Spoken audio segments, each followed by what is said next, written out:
How you guys doing? What's up, Jeff? Hey, how you doing, Spencer? Good, brother. How are you, man? I hear you got some wins, man. You're like reaching out to me privately saying, I got wins, I got wins. Fuck, dude. Yeah, it's been crazy, man. Is it that good? Oh, dude, it's been we've been on a roll, man. Yeah, that's awesome. Well, I see your positive posts on your private Facebook page just about you loving the journey and the work that you're doing and all of that. That just it thrills me, man, to know that somebody else is really loving the journey the way I do and seeing the challenges as really it's just a game, and I wanted to talk a little bit about that in the mindset section here. Patrick tonight is traveling. He's in Nashville for the Traffic and Funnels event. I'm not there because I have to be in Austin at another event this weekend for a graduation ceremony from a coaching program that I've been involved with here. So I would have been in Nashville for only not even half of the event. So he went ahead and went, and then I'm able to cover the live. So it all worked out. So it'll be the team here, team Jeff tonight. So we can go ahead and start off with wins. Spencer, what do you got? Yeah, man. So things have been going quite well. I missed last week's call or part of the wins part. So last week we negotiated a 12% revenue, or I guess I should say, revenue share with a roofing company in Georgia. We're working on that contract, so I'm taking 12% of his business. We're not messing around with, hey, these are the leads that I sent you. I told him, I said, I'm not going to play that game. We're going to deploy all our assets for 12% of your company. He did only a $250,000 last year because he was out storm chasing for, I think, 5 or 6 months out of the year. So we're hoping to do 500,000. We'll double his revenue this year, which puts $6,000 in my pocket a month. And we're initially going to fire up Google Ads so that the money that he's actually given me, we're actually bringing some value until we get these lead gens and get his personal site and everything built out. But we both have skin in the game, so that's a huge win. 12% of this fella's company, and then within the last, let's see, this week we've collected 10,000 in revenue. For a couple of site builds and some G&B optimization. And then over the course of the last 7 days, we've collected about 15K total. And I'm hoping I have 2 other deals I'm hoping to close by Friday, which would make this a 20K week from starting on Monday. So we have negotiations for a $6,000 website, e-com, like landscape planner website that has e-com in it, and then another 5,000 on the table as well. So we're hoping to close these and have a 20K week, which, if you guys know where I've been, like, you hear me talk about 25K months. A 20K week would just absolutely fucking shatter things. And I know you guys that have been listening, you hear the strategy I'm using, which is Patrick's strategy with using that audit, and I will encourage the hell, and I'm going to say it again, like make sure you guys are using this in your prospecting method, because there's a lot of contractors, they don't understand what we speak about. They don't understand the technology part of this. I see Graham shaking his head because he comes from that background of things, that even though Graham's a sharp dude, but a lot of these contractors, they don't understand what we're doing or talking about. But when you show them the visual of the heat map, it's like it clicks. And closing these people, it's literally, I get on a Zoom call after sending this the audit over to them. Hey, what was it that really sparked you to get on the call with me? These people are reaching out to me saying, hey, can we get on a call? I need help, obviously. There is no better place to be when you're in sales, as far as being in power like that, to where you're like, hey, what was it? They tell you within 3 minutes, like they hate their marketing company, yada, yada, yada. And it makes closing so much easier, because when you send over the proposal, they're already like, I'm buying from this dude because he's now proved to me and built my trust. in a matter of a 40, doing like 45 minutes to an hour of research and doing a 15-minute audit, you've now won them over in closing. Like closing nowadays, Jeff, I don't know if you personally use this when you're landing clients, but closing nowadays is like the easiest thing ever. So I just want to encourage everybody to start including the heat maps in the audits. Wow, that's awesome, Spencer. And man, you're just crushing it. You're getting so much success. I mean, you had so many numbers flying around there. I couldn't even add it up. So, I mean, that's amazing. I know we're doing wins here, and I am struggling to get everything live on Facebook. So would you expand upon what that deal looks like when you took equity? Like, how did that go step by step? Did you write a contract, and is it like for long term? Like, what are the parameters of like how would somebody make that happen? If you could expand upon that just a minute while I try to get this live stream thing figured out, I'd really appreciate that. I want to hear it because everybody has their own sort of approach to how they would hammer something like that out. Some people write it on a piece of paper, and other people go through attorneys and whatever it is. But like, how does it look on your side, and how do you feel comfortable with the trust that you have between this company and that you're going to get paid what you're due and all of that, if you don't mind? Yeah. So initially how the conversation came about was it's a guy that here a few years ago when I was prospecting using software that automatically befriends people in groups. There's tons of them out there, Pepper, or I use a software called Be Louder. We came in contact with this gentleman. I've watched his work. I've seen the struggles of him go through a divorce recently. I've seen him buying this brand new house with his ex-wife and like all this stuff. And so you see this real human nature, this real human part of this fellow. And so I was going through my friends list, because here's the thing with that prospecting method, you got to get really creative. You can only go to the well so many times and offer like, hey, I want to do an audit for you, like in groups and things like that. And so I kind of used up these coaching groups that I'm in, where I'm the only marketer. They're not getting hammered. Those are the groups that I would recommend you guys try to get in. Like, I've just kind of fallen into a couple because I was the GMB expert. And so people wanted that GMB expert to coach his own private students. Like, hey, can you come talk to my private group of my coaching students? Now, these guys are already used to paying. So anyway, I came across this guy. I sent him an audit. There's tons of problems. The guy doesn't even have a website. And he's just kind of a good old boy working like he's from the 1990s with basically word of mouth and almost like Yellow Pages marketing. And we joked about it. So he's like, man, I'm not willing to, he's like, I just don't want to come out of pocket that type of money, like to pay for a new website and this and that. And I'm like, okay, like whatever, man. He's like, I'd be interested in a partnership. Like, I've talked to like revenue share with people before about it.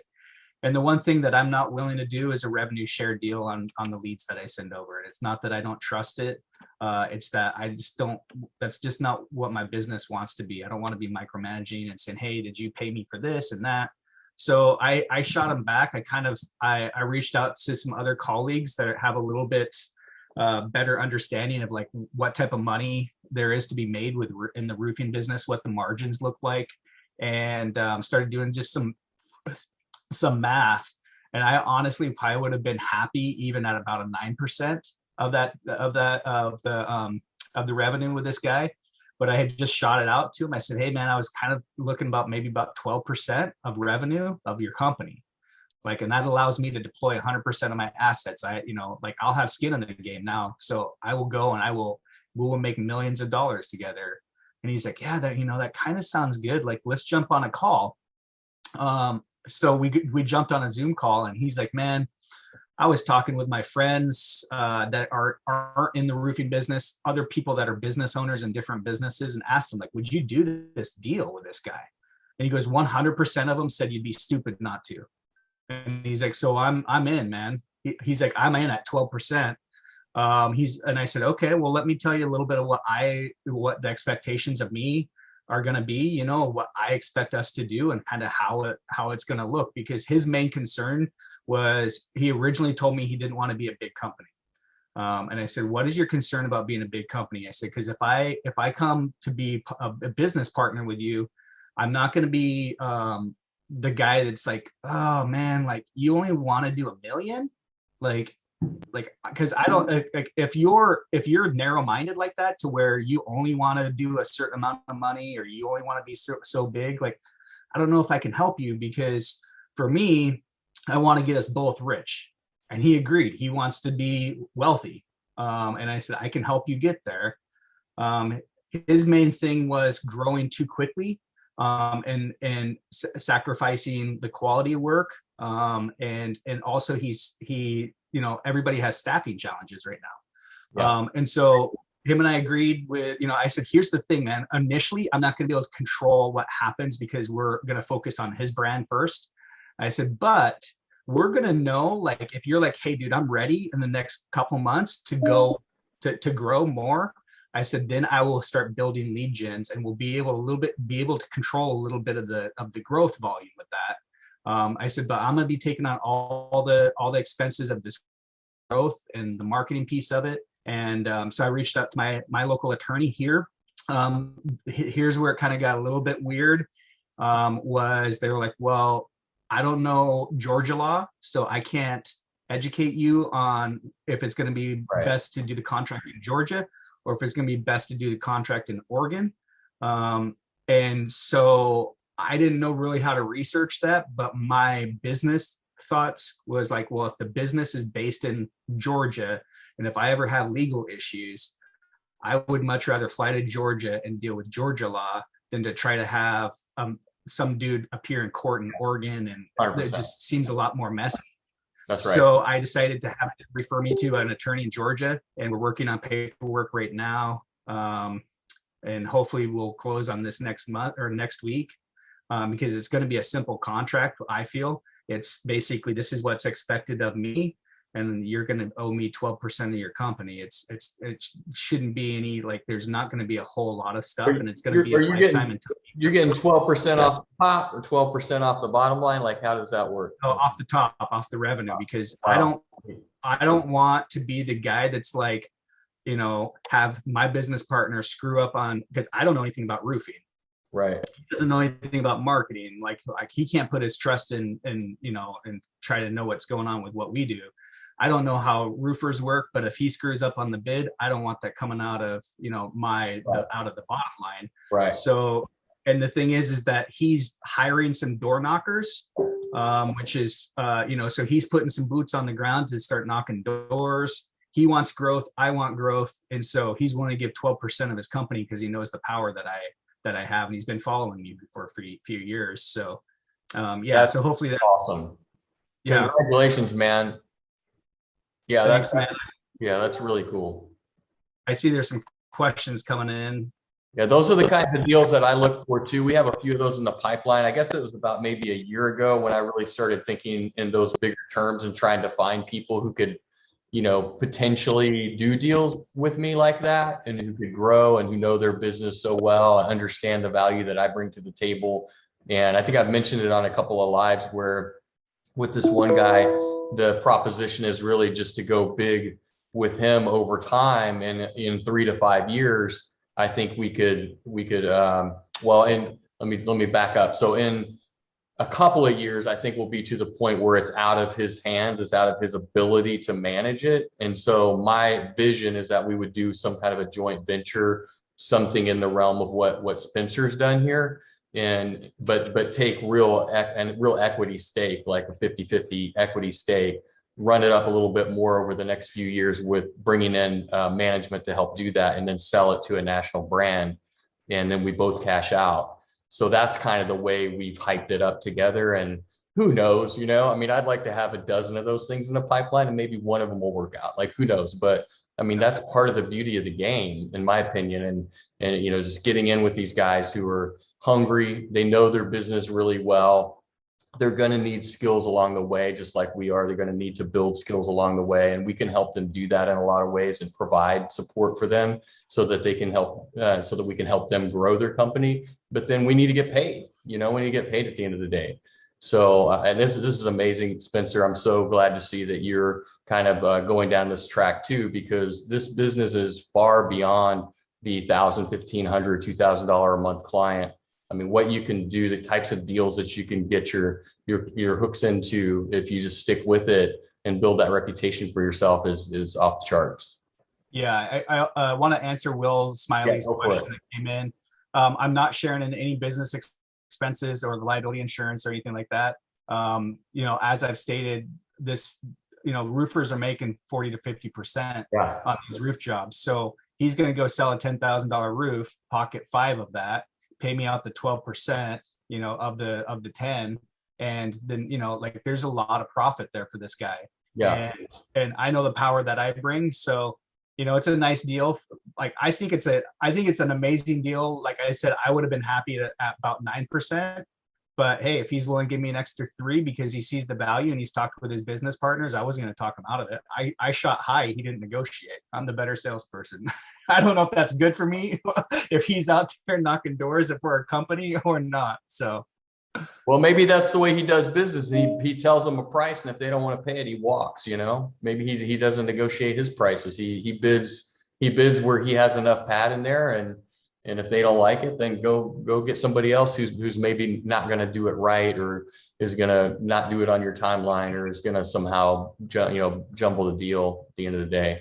The other piece I want to mention about this, you guys, is that I did research.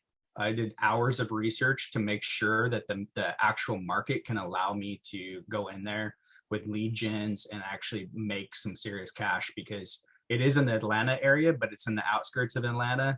And when I looked at the actual city that he's in, that he doesn't have like a GMB or a website, we're going to dominate just even that one city. So I knew when I started seeing some of this stuff that it was going to be nice. Patrick's asking if you are going to get in the weeds on his sales process. I would say that probably not, unless he's, fumbling the ball all over the place. Here's the thing, you guys, like, for what I'm going to be doing, like initially, like build out a website, optimize his GMB, that's going to, like, he's going to think I am a hero and a god by just that. And you know what, at the end of the day, if I don't grow his company one little bit, I'm pocketing $3K. And I'm not saying that as an asshole, but I'm confident that we're going to grow this thing. So I'm not going to get in sales are sales. I can tell you, when I start making his phone ring, he's going to have to step up, and he's going to know, like, hey, we need to start doing something. We need to start closing these deals. Right. Well, and to your point, Patrick, that's kind of what I was saying, was that you build so many skills in the lead gen model that you can come in and consult on sales. You can come in and consult on some of these other management and leadership and mindset, all these other things that we're learning to build our own companies, or a lot of those things are what the contractors need to know to build theirs as well. So you become way more valuable over time as you skill stack and all of these things.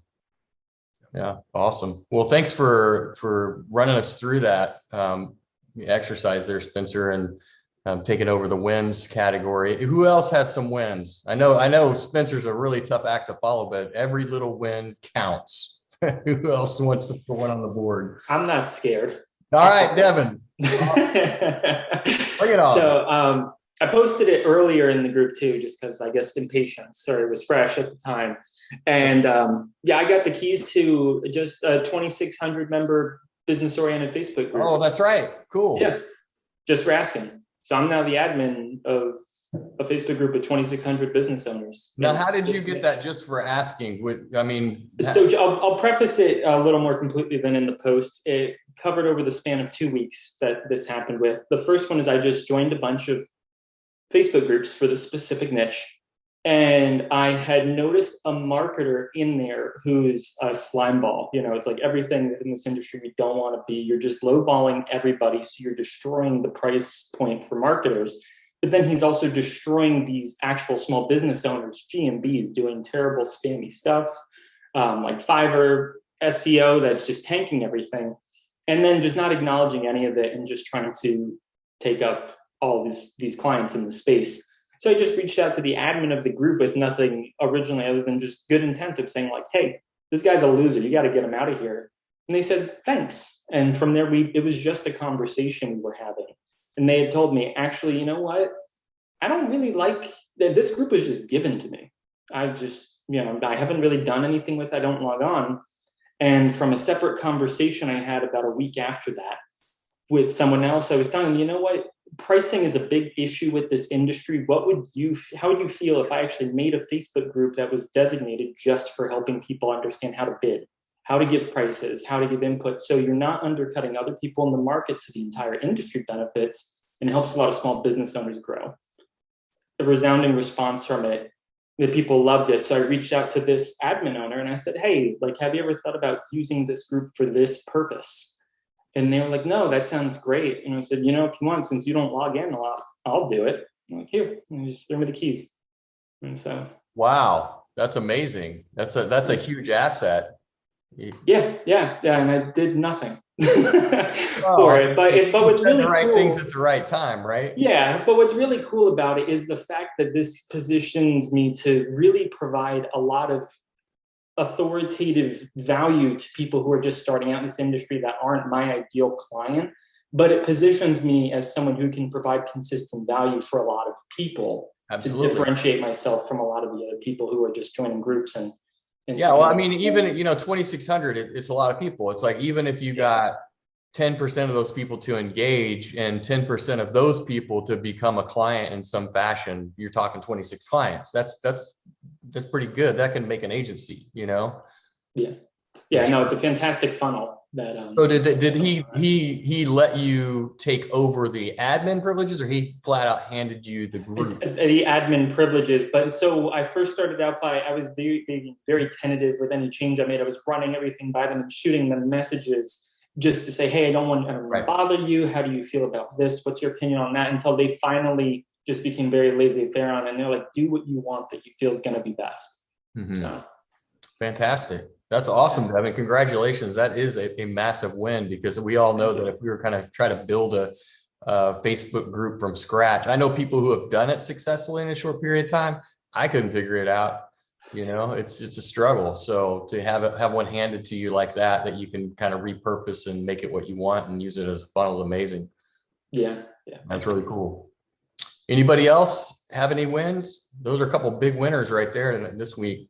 Dude, Devin's forgetting about another win. I was able to help him out here. Yes. Spencer got me a very elusive address in Portland, and if I ever have a firstborn, I'll probably give you rights to it or something. I don't know. I'll make it worth your while, but Spencer helped me get a GMB in a much needed market. So. Oh, is that right? Yes. I have a couple address being local here. There's using that photographer method. I had seen Devin had actually posted in a local group with a different method, and I reached out to him. I was like, hey man, because I loved it actually. And he's like, yeah man, that method works except in Portland. And I was like, well, matter of fact, I happen to be here and I happen to have some GMB address sitting in my inbox. Let me reach out to him on Facebook to see if it's still a go. And she said, yep. So we're working on getting a GMB postcard for him to this gal. That's awesome. Yeah. Anybody else have any wins? I guess we can't pull any off of Facebook because I'm not live in Facebook. I don't know what's going on with this restream function, but I'm on other people's accounts and who knows what, but we'll just upload it later. No big deal. I'll give a quick win, Jeff. Go for it. Let's hear it. So I got a new $2,500 a month lead gen client. Okay. That's awesome. And it was How actually much is that a year? That's $30,000 a year. Okay. Yeah. I'm trying to do the math here. Yeah, that's right. All right, cool. And I had another client in there, really a client. I just had somebody who was taking the leads. And they just sucked actually. They were bad. It was one of the early ones that I did. I was doing per lead and it was a low price. And I was very happy to get rid of them. And I just did a little bit more work in searching for kind of vetting out business owners. found a pretty good one. So I think 2,500 is the starting point.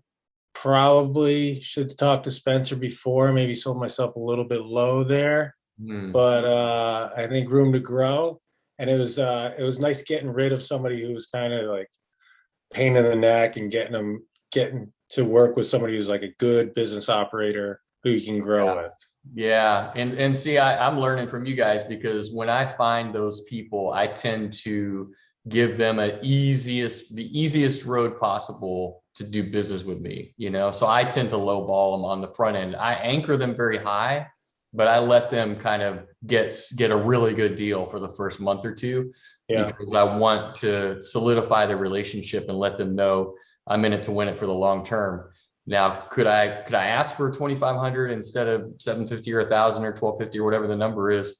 Yeah, I could. But when I find that person that I think is going to be that long-term client that's going to rock it with me, again, I guess maybe there is a little bit of fear that I'll lose them if I price them too high, because they are hard to find, and I don't want to sit around reselling my asset 3 different times to try to find somebody over the course of however many months, but I guess maybe I should anchor high, shoot for the middle, and then if they start to turn on me, then maybe go lower. I don't know. It's always a work in progress. It's always different, right? Like that's always different, right? Yeah. Yeah. But yeah, I was happy to get that out with the old, in with the new. Yeah. Yeah. Cause I just closed a deal on one of my personal assets that I had a guy last year paying me about $1,000 a month, and it was up and down. I hadn't really done a lot to it. Over the years, I had screwed it up. It was one of the first things I ever built. And because of all the things that I do, with Patrick and his agency and LeadSnap and all of that, I just kind of put that stuff on the back burner. And I had a guy paying me $1,000 a month, which was he was probably underpaying me, but the lead count was like a roller coaster, up and down and going in and out of, the map pack and all of that. So I got another company a couple of weeks ago, and I brought them on at $600 a month, but I anchored them to $4,000. I said, this thing's really once I really pay attention to it, it's going to be worth $4,000 or $5,000 a month, but I need to have some income on the short term. So that'll give us both an opportunity. The company's only about 1.5 years old, but there's 3 or 4 partners, I think. And they have all the systems set up, they have an office staff and all of that in place. So I have high hopes for them.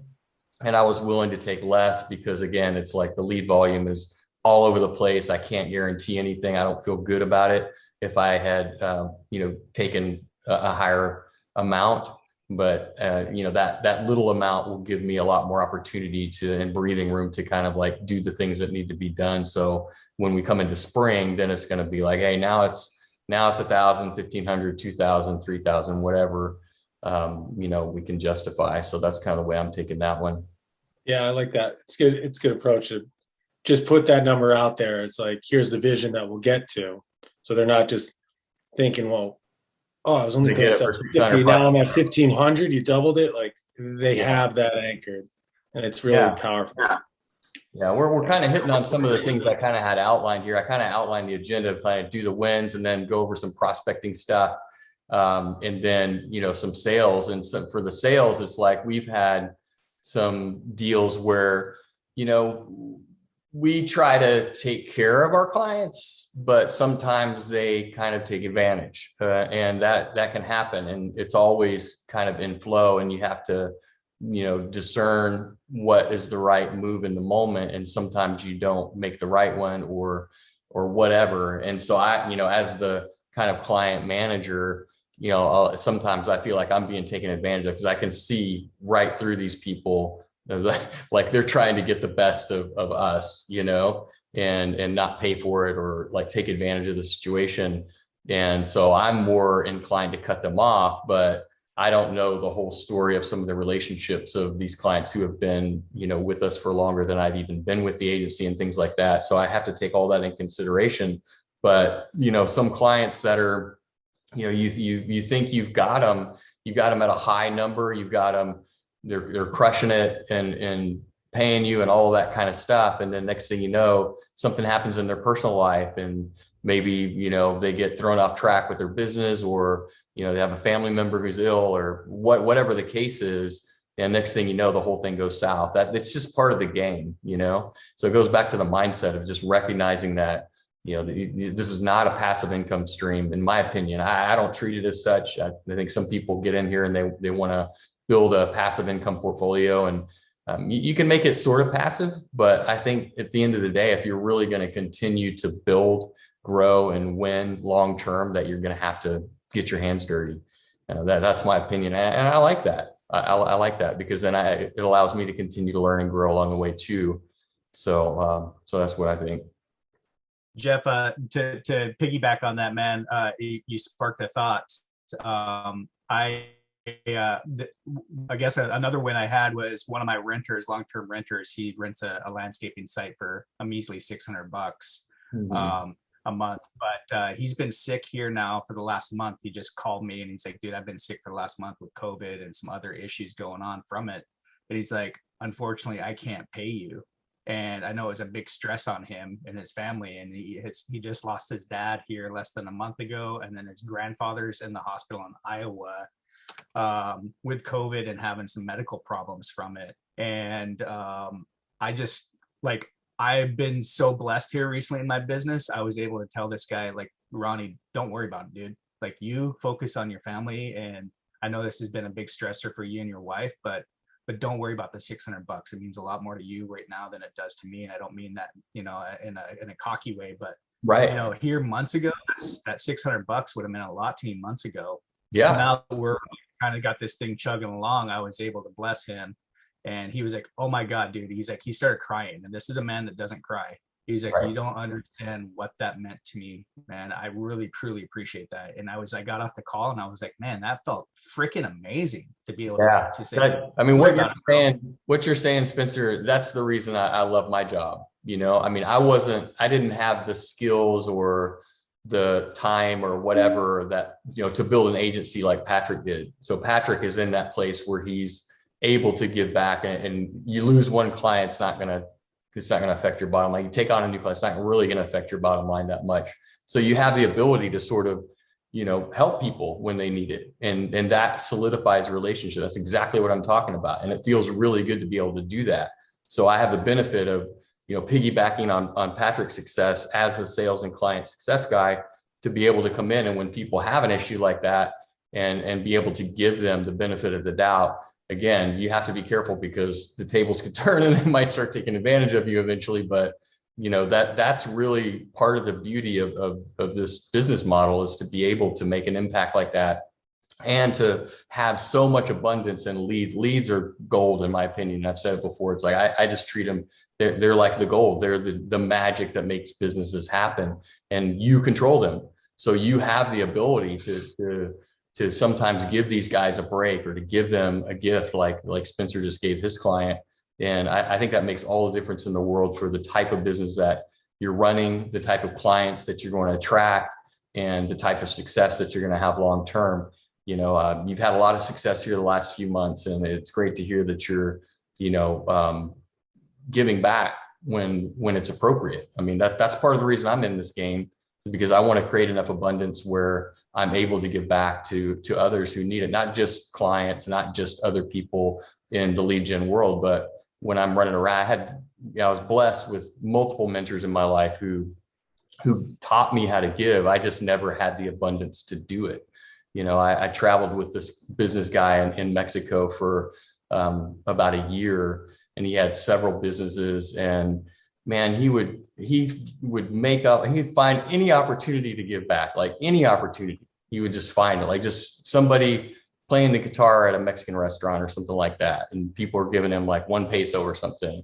And he walks out, he gives them 100 pesos. It's $10. Like, who cares, you know, like whatever. Like one time we were walking down the street in Mexico City, and there was an old guy down begging on the street for money, and had cataracts, you could tell he barely see, and whatever. And he's like, hey, Jeff, go get that guy. Let's take him to lunch. You know, he's probably like 90 years old, like, you know, hadn't taken a bath and who knows how long, whatever. We walk into the restaurant with him and give him lunch, kind of have a little conversation with him. And and whatever. And everybody's looking at us like, what are you doing with this guy?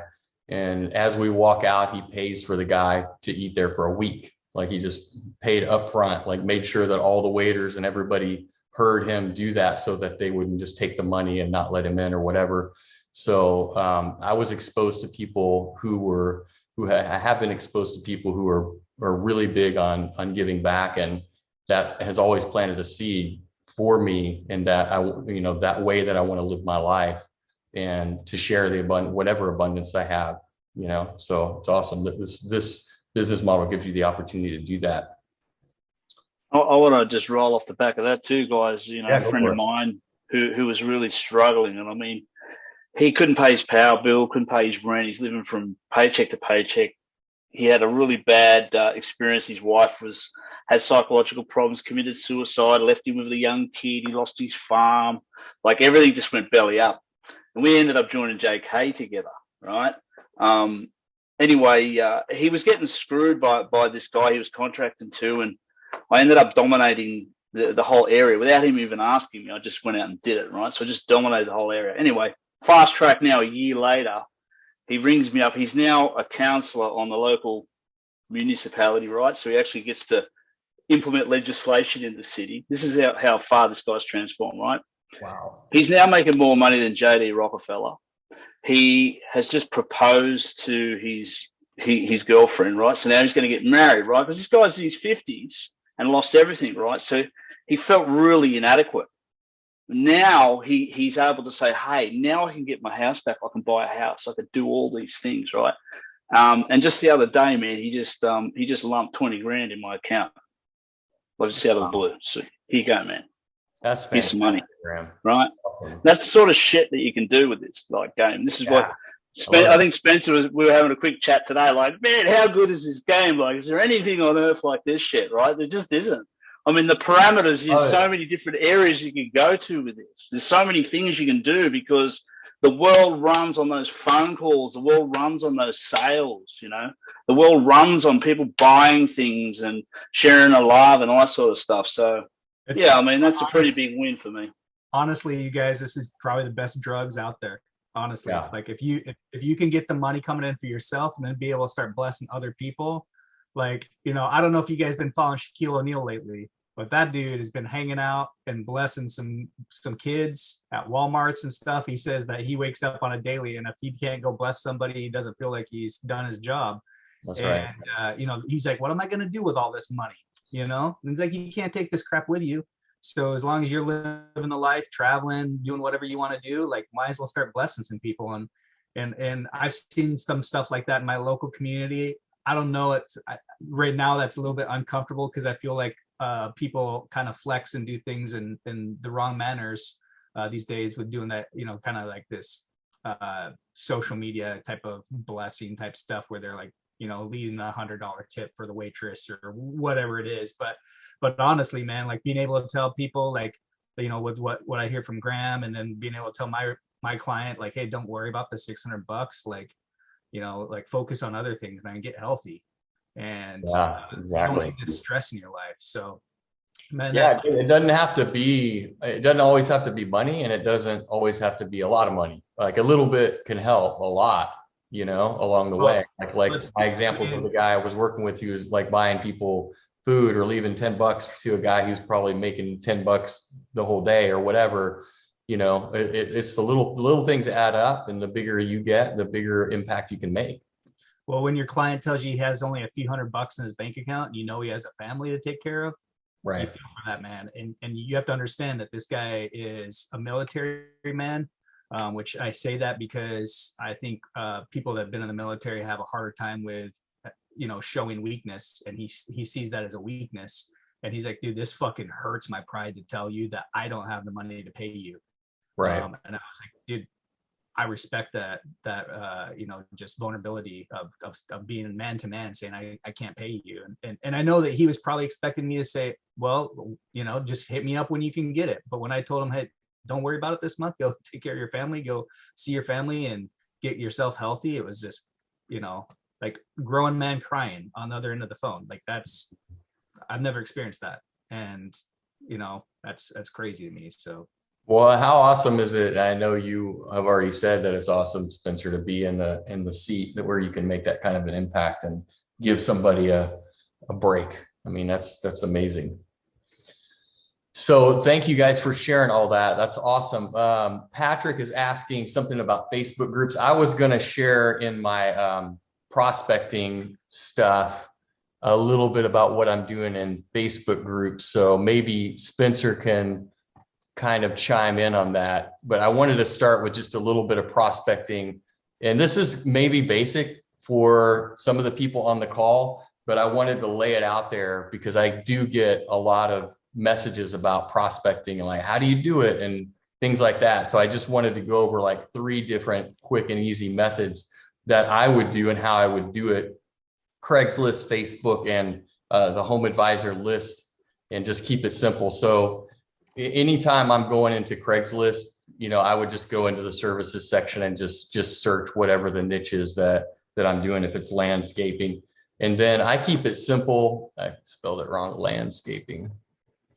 I keep it simple when I reach out to these people. I did a couple of texts yesterday, actually. Oh, it signed me out. Why don't I do that? Go. Hang on.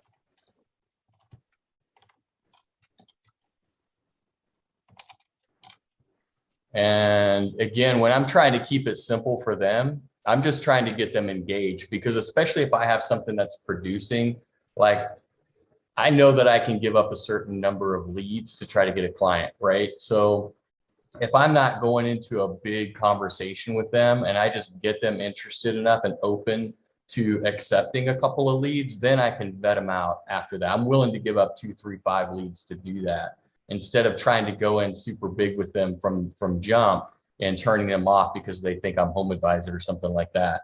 This is just an easy way to gain their trust right away and let them know, hey, I'm not asking you for anything. I'm not asking you to open your wallet. Let me put some money in your pocket. So this was a message I sent literally yesterday morning. Hi, I saw your ad on Craigslist. I'm looking for someone to work with on referrals for this type of work. Are you open to something like that? And he's like, good morning, sure. It's like, it was like that simple. And then I sent it to another guy, same message, just copied and pasted. He says, yes. I said, cool, I'll send you a few and see what happens. No worries either way. So after that, I'll just send them a couple. So it's easy to go in here and look for whatever your niche is. And you can kind of vet through them really easily. You can see if they like, this guy has pictures, more than 1, more than 2. It looks like he's not like super professional, but you never know. Like a lot of times what I'll do is I'll take this number and I'll search it and see what comes up. And if it's like, some review site with a bunch of bad reviews on it, well, then I won't contact them. So I'll do a little bit of due diligence on them before. Sometimes you'll put the number in and it'll be a website and it'll be a bunch of business listings. And then you can kind of legitimize, this guy looks like a one-off type of a guy. But we're talking about landscaping here, although he does do retaining walls, and that may not be his main number. So that's just a little bit of the easy way to use Craigslist.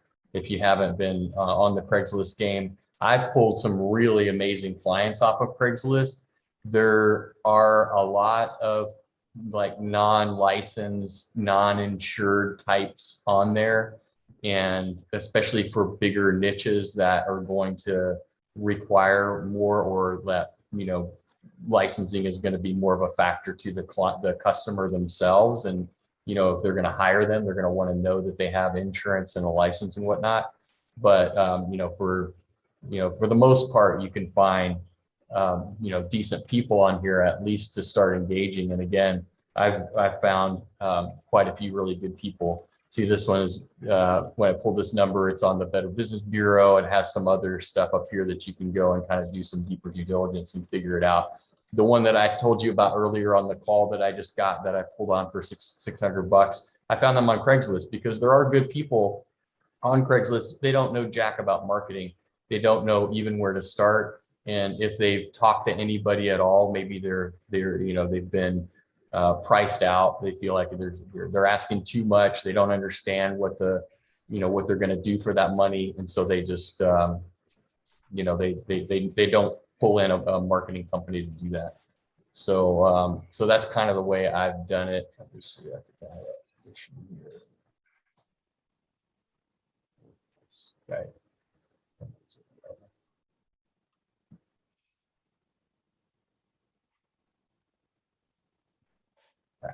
All right. Can you guys see my screen? Hey, Spencer, can you mute? I think you're, it's like showing you as static or something. There we go.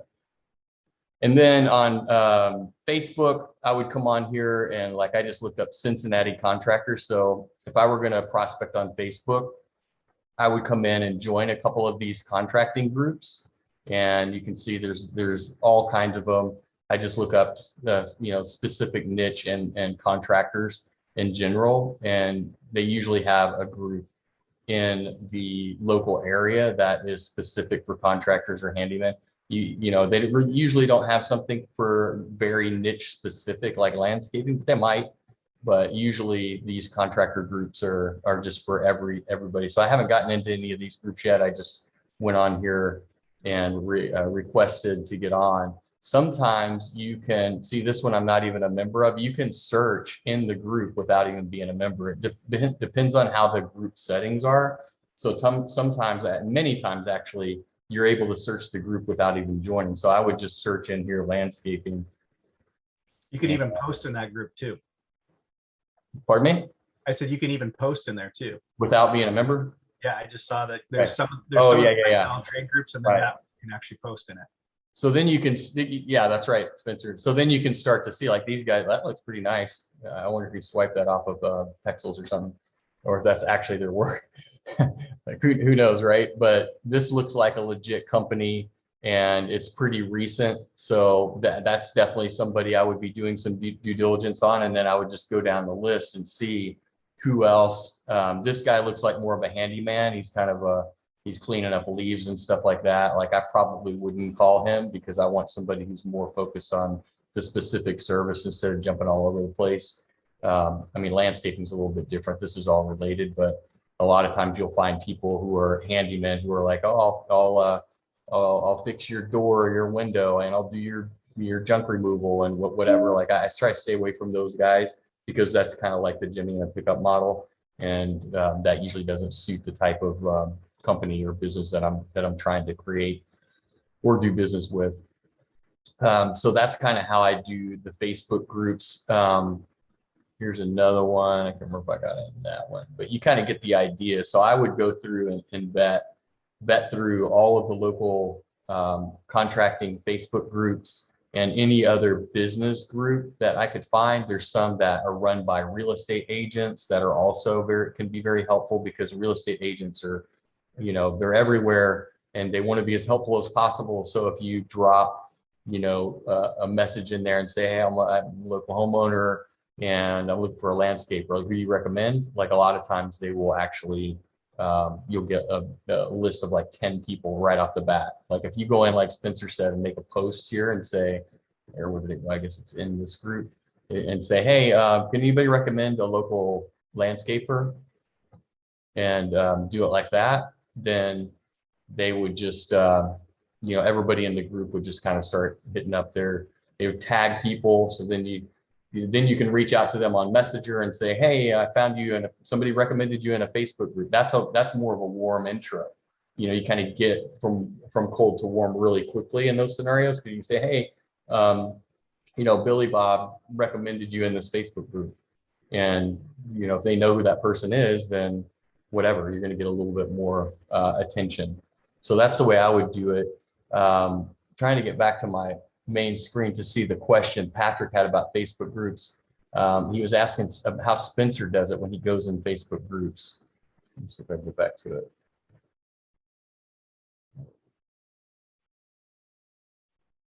Spencer, what do you do in Facebook groups while I'm trying to get this thing set again? Yeah, so like I said, I got involved with some coaches, people that are coaching. One specifically guy, he coaches HVAC people, and then the other one is a landscaping coach. And so the methods that I've been using is, just obviously the landscaping coach is referring people over to me, which helps with the pipeline. I'm also, essentially the marketing expert in that group because he doesn't have marketers in it. And I go and appear in his private coaching sessions, sharing tips. Like the last one I did was I did a slideshow presentation for eight things your website must have in order to rank on Google. So I went through this kind of like a checklist and showed and explained things. And immediately you're an expert. And so these guys are like, oh crap, they've already paid a coach, $5K to improve themselves. They're ready to pay a marketer to improve their business. And so going in there, what I've done is after I had that big push with the audits around the holiday season when Patrick was running the contest, I had to then become creative. So the one thing I would make sure that every one of you guys have done is optimized your personal Facebook page. Mm-hmm. Because what I do is I will go into the landscaping group and do some funny landscaping memes and say, hey, can you relate? And these landscapers just start laughing, because the one thing that a lot of people that are running groups struggle with is that mix, of business and mix of just funny, just stuff that has nothing to do with whatever they're selling. So, Gary V talks about, I think it's jab, jab, right hook or jab, jab, left hook, that marketing book. And he talks about, basically that method. So I'm not constantly pushing, hey, I can help you with your marketing services. I'm posting construction memes where people are laughing and for damn well they're going and clicking on my profile going, who is this guy? And they're seeing it's optimized and holy crap, this guy helps people like me. And now you have people reaching out to you and you're not pitching anything. That's been amazing here recently. So that's awesome. Make sure your guys' Facebook page is optimized. Yeah, that's awesome. I don't optimize mine as much as I could because I'm not doing that kind of outreach, but I can definitely see the value of it. And I've talked about the meme selling before. There's a guy named Drew B. I think his name's Wilson or something. Do you know that guy, Spencer? He works with Ryan Stewman, Hardcore Closer. So he has a course on it actually. And I haven't taken the course or anything, but I just like the idea. And so I communicate with some of my clients via meme. Like when something cool happens or whatever, I'll drop a meme in the text or in the chat. And it just helps build a relationship. It makes you more relatable. It makes, people want to do business with people who are fun. They don't want it to be lame and just always, they know they can call you and they don't have to be afraid of what the conversation is going to look like. Like your client, Spencer, who didn't have the money or whatever. It's like, if he were in that position where you had all this rapport that you built with him over the course of the relationship, that sucks that he had to make that call. But when he made it, I don't know if he was in this position, but if he were in that position, he would probably feel like, okay, well, I know Spencer's a good guy. He's fun to be around. He's fun to do business with. I know he's not just going to lash out at me or whatever the irrational fears that somebody might have when they're in a disadvantageous position like that. And then it just kind of builds on itself as far as when you call and it's like, hey, I noticed the call volume is up from 75 to 125 over the last couple of months. It's time to kind of reassess what my value is here. You don't have to be afraid of that conversation either, because you've had these sort of more personal interactions and you've laughed together and you've shared things together. That's kind of the way I tee it up. Every conversation I have, I'm not specifically thinking about, what might happen in the future, but I know that I'm building a bank of how do I say? Good deeds. Words slipping my mouth, flipping my mind. I'm building a bank of sort of the ability to reach out to them and contact them with things that maybe aren't so fun later on. You know what I mean?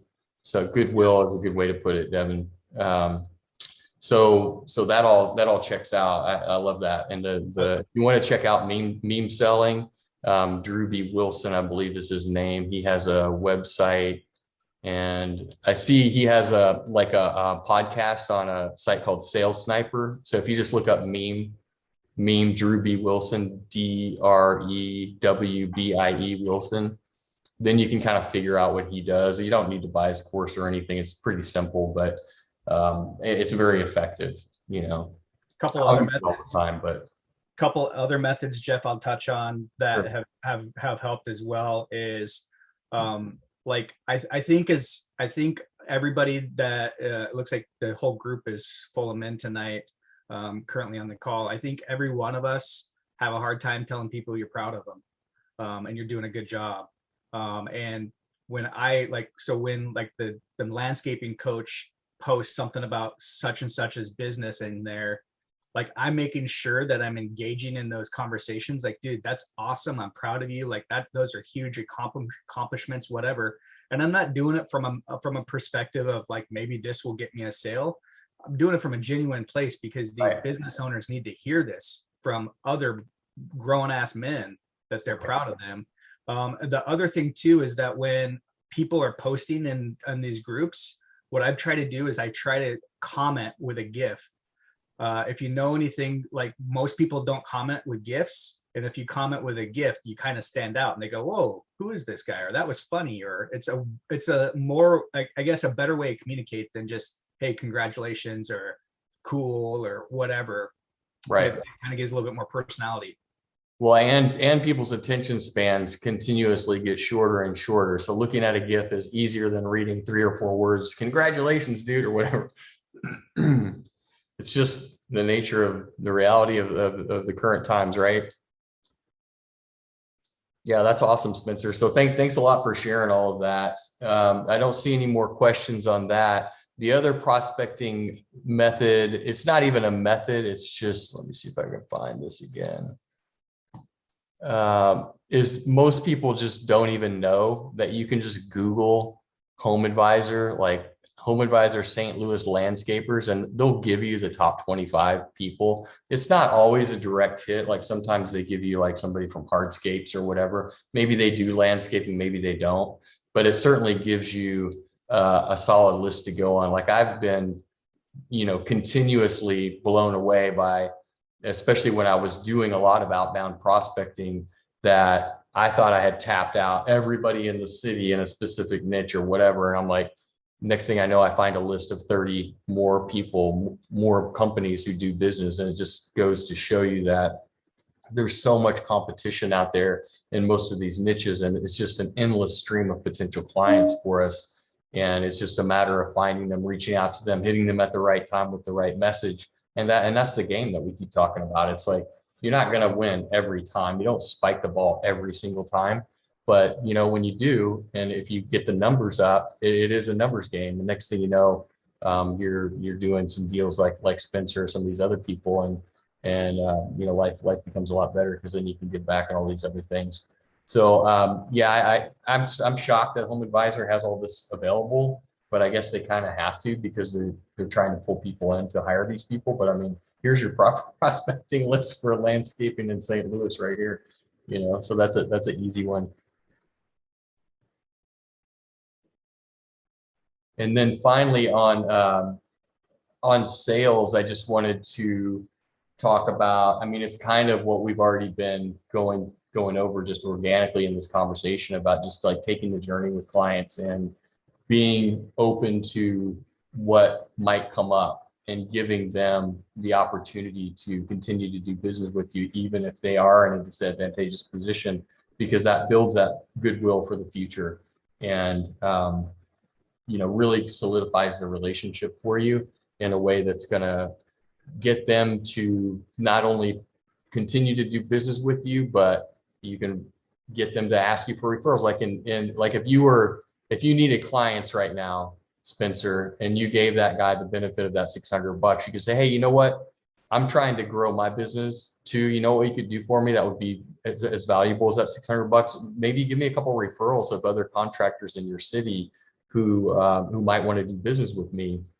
And we'll just call it a day on that $600. I'll just credit that to you and it'll be all good. I mean, you don't seem desperate right now, Spencer, but that would be one way that you could get value from this person in return for the value that you're giving them.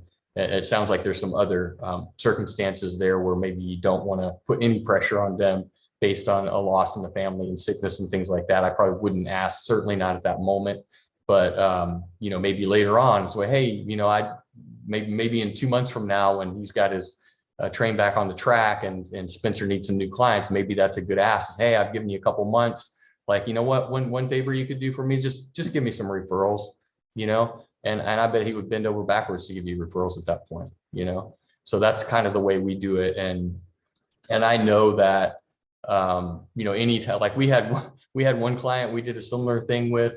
I think Patrick has mentioned him on a live. He gave us like 12 referrals, like, just bang off, just one right after the other. And we closed, I think 3 or 4 of them.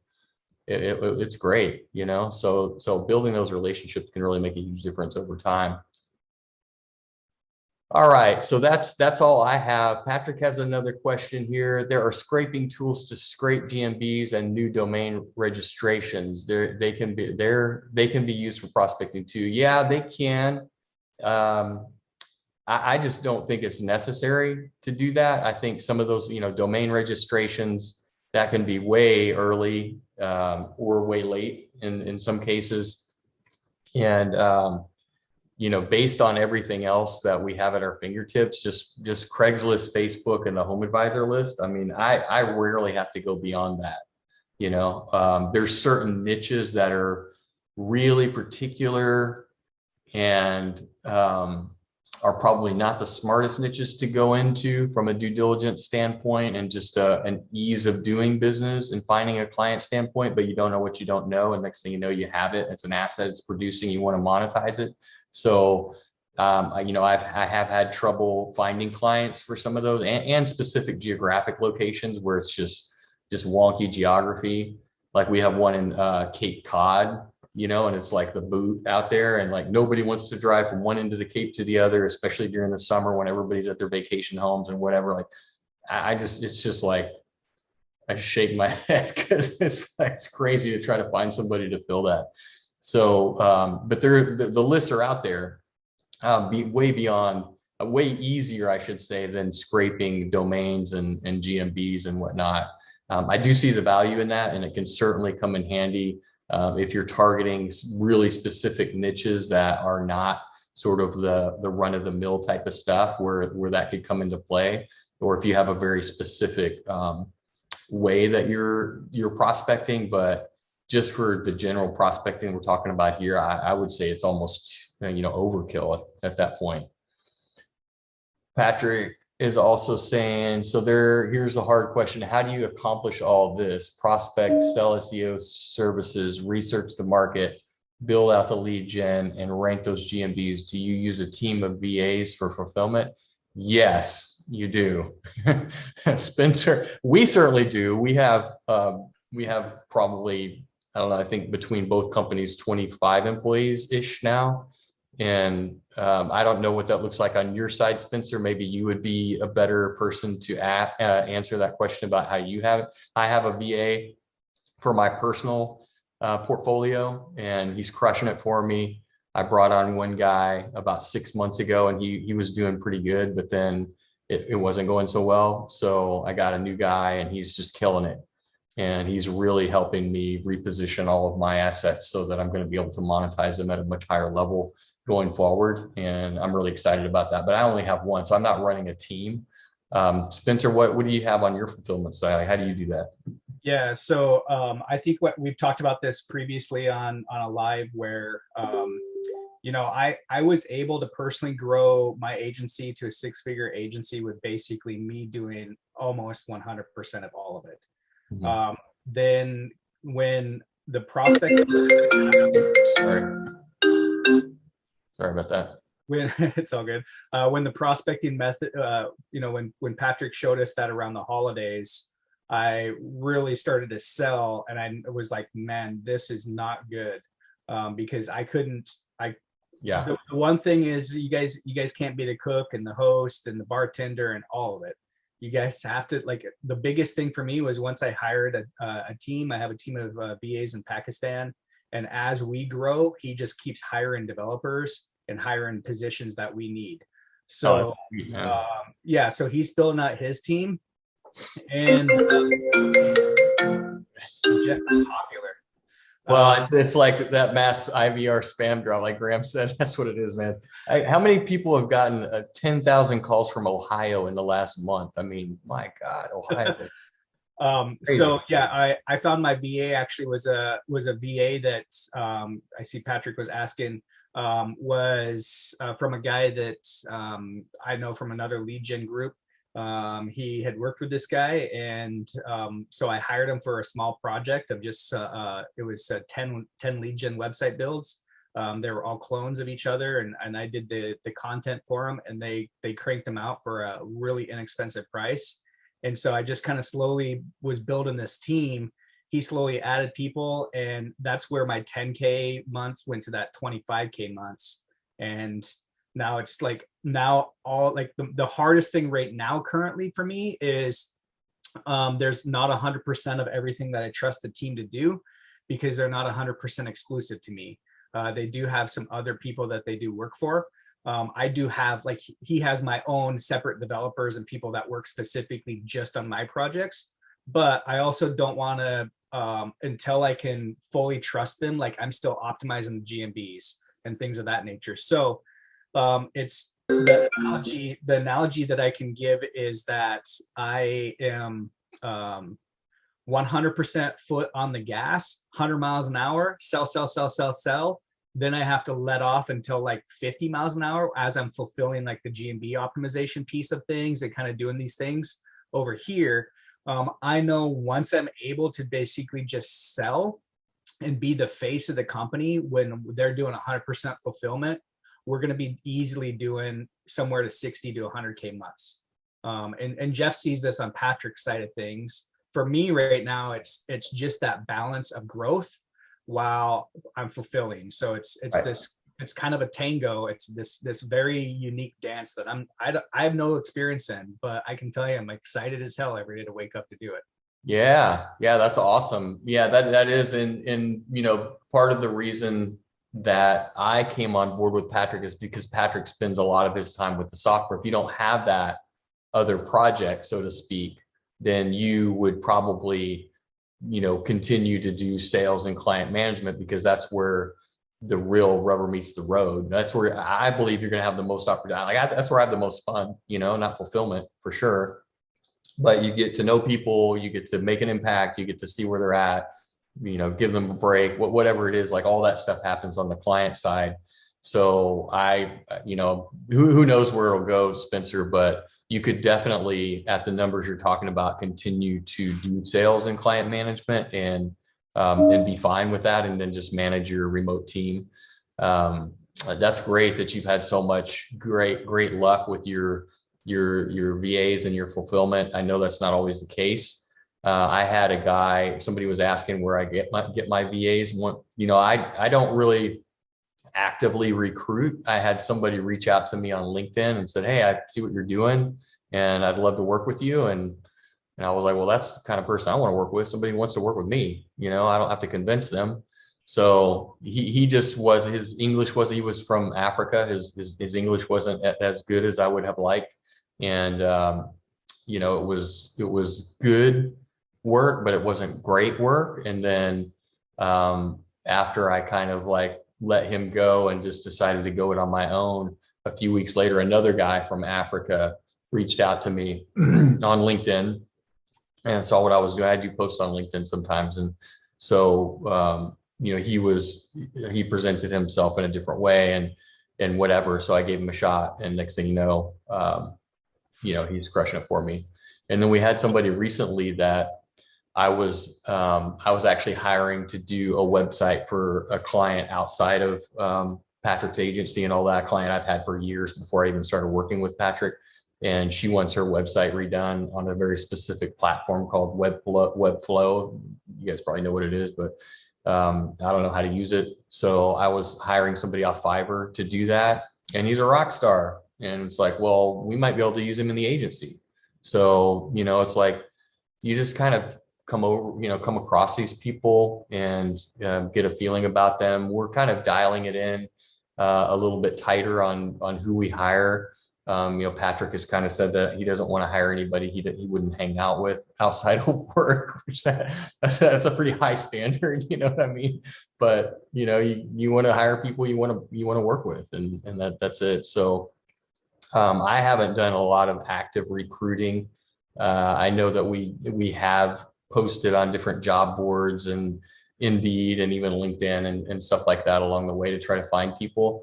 But finding the right person who's going to kind of be in alignment with you overall, who's going to understand the business and be able to grow and learn new skills, and recognize, like in Spencer's case, where he's growing very rapidly, and to be able to absorb some of that fulfillment and take all that stuff off of Spencer's plate so he doesn't have to worry about it.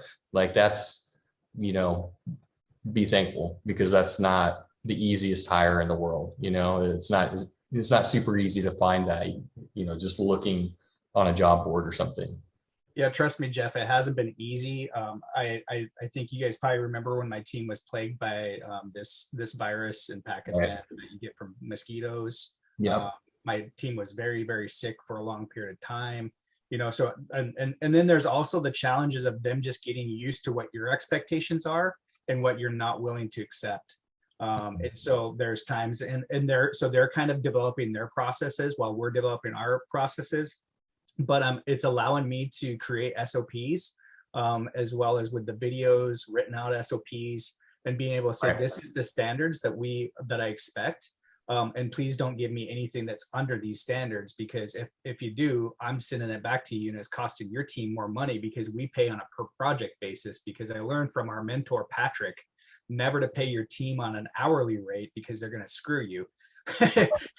And so the per project base. So I in my agency, every website that we put out, it has to pass the 100%. Like that client is stoked by it. Like, they want to show it off to everybody. And if there's any little thing, like, no matter how minor it is, we're fixing it. We're putting out the best product that we can.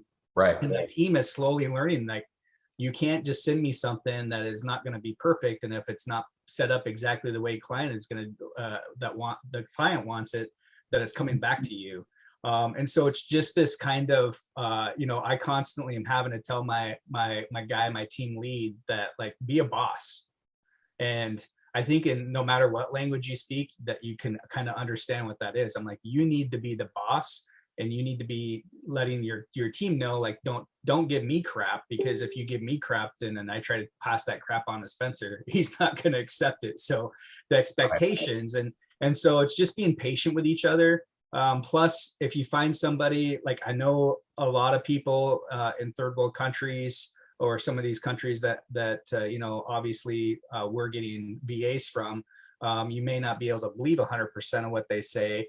But my team lead, I'm like, when we start talking about being able to give back, here's a fellow that told me that he needs to build a house in the next 6 months, and that I'm going to be able to, he prayed to Allah for me to come into his life, and he needs to build a house. And I was like, oh, okay. Like, I like, that's great.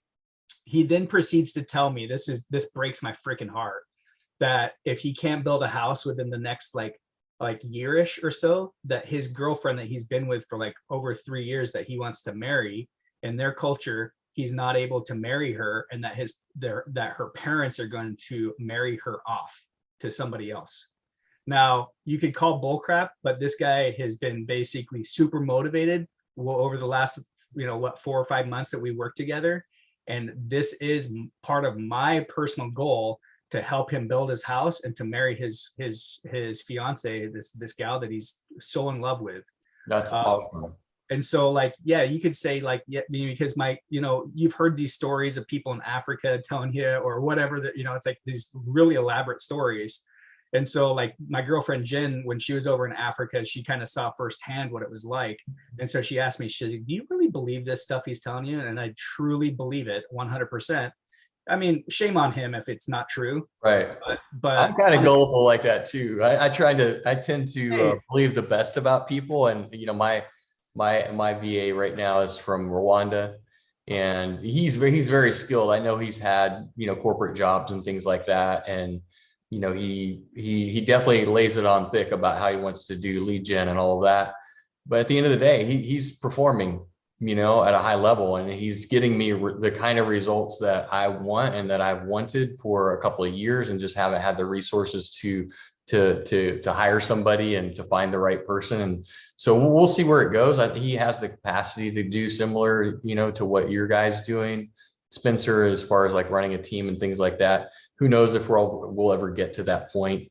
But in the meantime, I pay him, and I told him from the get-go, it's all based on results. Like, I don't care how many hours you work. If you can, deliver a super high quality product, in the quantity that I'm asking you for, and it only takes you an hour a week, then good on you, figure it out. I don't care if he's hiring 12 other monkeys to do it for him or whatever.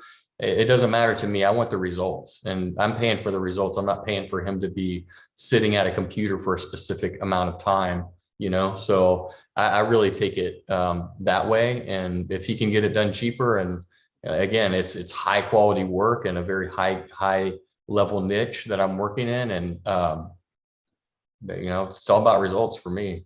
Yeah, and the guy's already invited me to his wedding in Pakistan, and whenever this is, right? And I'm like, I don't know, man. I was Googling, is it safe for Americans to be in Pakistan? You know what I mean? Like, he's like, you're fine with me. only when you're personally invited. I guess. I don't know, man, because their celebrations over there are like week-long, like celebrations with their religion. So it's like a week-long wedding of like all these celebrations and things. And it sounds absolutely amazing if I can guarantee my safety. So I don't think a guy would go that deep and say, hey, come and I want to invite you to my wedding when I marry her. So that's pretty elaborate. Last question, Patrick is asking, keeping up with GMBs is time consuming. How do you do it with VAs? You run it all through the software, right, Spencer? Or how do you do it? That's timekeeping? No, with logging into GMBs and all of that. They don't mess with my GMBs. They don't mess with your GMBs. Well, okay, so yes, they do. They're messing with some of my personal lead gen GMBs with doing posting and things like that. They're logging in through the email. I don't actually have them added to the GMB. I probably should, but I haven't had any problems with them going down. That's where the API comes in, Patrick, where you can log into all your GMBs through the software, and then you don't have to. You can give VAs specific access to specific things and firewall them, and so they can have the login to the software, but not the login to the specific GMBs, and still manage them that way, depending on what all you're doing with them. So that's that. So we're at about almost coming up on an hour and a half. So I don't see any other questions. Anybody else have any final thoughts here? I think it was a great live. I really appreciate the energy, Spencer and Graham, and you guys have brought this evening, Devin as well, and just all of your wins, and just it makes me, and I know it makes Patrick feel really good about what we're doing when we can go and, show other people, certain things that allows them to build a business for themselves where they're making a bigger impact. It's like that, wings of butterfly or whatever, like pebble in the water and the ripples in the water or whatever. So it's awesome to hear all of these wins and all of the ways that you guys are building your own businesses and benefiting, creating abundance for yourselves and sharing that with others. And it's awesome. Thank you so much. All right. Well, we'll call it that. All right. You guys have a great week. Go get some wins. Let's convene here again next week and share even more great insights and wins that we have in our businesses. And if you need any help along the way, just reach out and we'll do what we can. All right. Thanks a lot, everybody. Take care.